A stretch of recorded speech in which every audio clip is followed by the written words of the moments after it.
Assalamualaikum warahmatullahi wabarakatuh. Halo teman-teman semua, selamat datang di channel Sobat Dongeng. Di sini, kita akan bersama-sama menyelami cerita rakyat Beritan, sebuah desa yang menyimpan kisah-kisah misterius, legenda penuh hikmah, dan dongeng turun-temurun yang hampir terlupakan. Setiap ceritanya bukan hanya sekadar dongeng, tapi juga cermin nilai-nilai kehidupan, keberanian, cinta, dan pengorbanan. Jangan lupa untuk klik tombol subscribe, aktifkan lonceng notifikasi, dan bagikan video ini supaya lebih banyak orang mengenal cerita rakyat Beritan yang penuh makna dan keajaiban. Siapkan hati dan imajinasi kalian, karena kali ini kita akan mendengarkan cerita yang tak pernah pudar ditelan waktu. Di sebuah kota kecil yang berkelok di antara perbukitan, tinggal seorang wanita bernama Amara. Sejak kecil, matanya tidak pernah melihat cahaya. Ia hidup sendiri di rumah kayu sederhana peninggalan orang tuanya. Hari-harinya dihabiskan meraba dinding, menghitung langkah dari pintu ke dapur, dan mendengarkan bisik-bisik kehidupan di luar jendela. Meski kesunyian sering mencengkeramnya, Amara belajar menerima takdirnya dengan sabar. Pada suatu malam musim gugur, hujan turun deras. Kilat memecah langit, dan di tengah badai itu seorang lelaki berkerudung gelap menyelinap di balik pagar rumah Amara. Lelaki itu, Arven, adalah seorang pencuri yang terdesak utang dan ancaman. Dengan tangan gemetar, ia merusak kunci pintu belakang dan melangkah masuk, berharap menemukan barang berharga yang bisa ia gadaikan. Amara terjaga karena suara lantai berderit. Jantungnya berdegup, tapi ia tidak berteriak. Ia sudah terbiasa dengan rasa takut. Namun kali ini, ada sesuatu yang lain di udara. Kehadiran asing, bau pakaian basah, tarikan napas yang terputus-putus. Arven membeku di ambang pintu kamar. Ia menatap wanita rapuh itu, yang duduk diam di tepi ranjang. Ia berpikir ini akan mudah. Seorang buta takkan pernah mengenalinya. Namun ketika Arven membuka lemari dan meraba kotak kayu, Amara bersuara pelan. Suaranya jernih menembus gulungan hujan. "Kalau kau lapar, ada roti di meja." Kata-kata itu menusuk dada Arven lebih dari pisau manapun. Untuk pertama kalinya dalam hidupnya, ia merasakan malu yang sebenar-benarnya. Malam itu, Arven tak mencuri apapun. Ia hanya berdiri di tengah ruangan gelap, memandangi sosok yang tak bisa melihatnya, tapi seakan tahu segala sesuatu tentangnya. Sebelum pergi, ia berbisik, "Maaf." Dan pintu pun tertutup lagi. Beberapa hari setelah kejadian itu, Amara mendapati pintu rumahnya dibaiki. Engsel-engsel baru, kunci diganti, bahkan celah-celah jendela dipasang papan rapat agar angin tak lagi menyelinap. Ia tahu tak ada tukang yang datang. Ia mendengar langkah kaki itu malam-malam, mendengar bunyi paku ditancapkan dengan hati-hati. Dan di meja makan, selalu ada sepotong roti hangat yang entah dari mana datangnya. Arven, si pencuri, mulai datang setiap malam. Bukan untuk mencuri, tapi untuk memperbaiki sedikit demi sedikit apa saja yang rapuh di rumah itu. Guci bocor, papan lantai patah, bahkan pagar kebun yang sudah hampir roboh.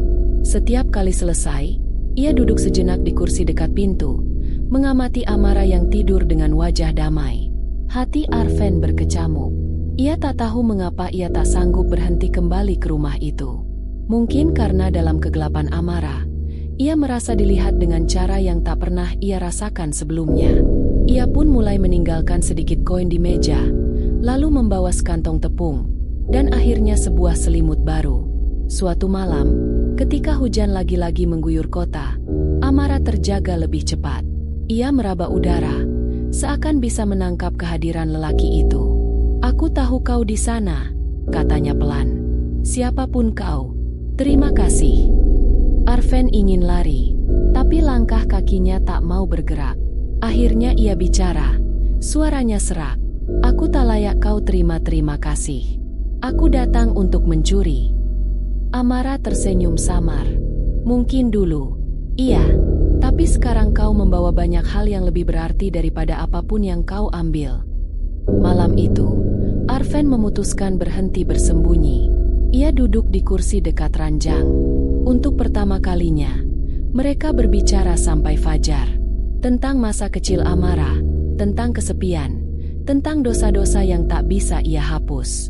Hari-hari berikutnya, kebiasaan itu berlanjut. Arven datang bukan lagi sebagai pencuri, melainkan sebagai sahabat, mungkin sesuatu yang lebih. Namun ketika kabar tentang pencuri yang menghilang dari kota mulai menyebar, Arven tahu waktunya hampir habis. Masa lalunya tak akan membiarkannya bebas begitu saja. Pada malam yang paling sunyi, sekelompok pria bertopeng mendobrak pintu rumah Amara. Mereka datang mencari Arven. Suara benturan, jeritan, dan perkelahian memecah keheningan. Amara hanya bisa meraba dinding, memanggil nama Arven di antara napas yang tercekat. Arven berusaha melawan, tapi jumlah mereka terlalu banyak. Salah satu pria mendorong Amara hingga jatuh. Dalam sekejap, Arven menubruknya, melindunginya dengan tubuhnya sendiri. Saat pukulan menghujani punggungnya, Arven hanya sempat berkata, "Maafkan aku, dan terima kasih." Setelah keributan itu, rumah kembali senyap. Arven sudah tiada. Para pria bertopeng pergi, meninggalkan jejak kekerasan yang tak bisa Amara lihat. Hanya bisa ia rasakan lewat bau darah di lantai dan dinginnya udara yang merambat di kulitnya. Waktu berlalu, luka-luka di hati Amara perlahan mereda. Ia memperbaiki rumah itu seorang diri, mengingat letak setiap papan yang pernah disentuh tangan Arven. Di sudut meja, masih ada selimut yang dibawanya dulu. Dan di hati Amara, masih ada kehangatan yang tak bisa dicuri siapapun. Kini setiap malam, ketika hujan turun, ia duduk di kursi dekat pintu, mendengar langkah-langkah yang tak pernah datang lagi. Tapi ia tahu, di tempat yang lebih jauh dari cahaya, seseorang pernah mengubah hidupnya selamanya.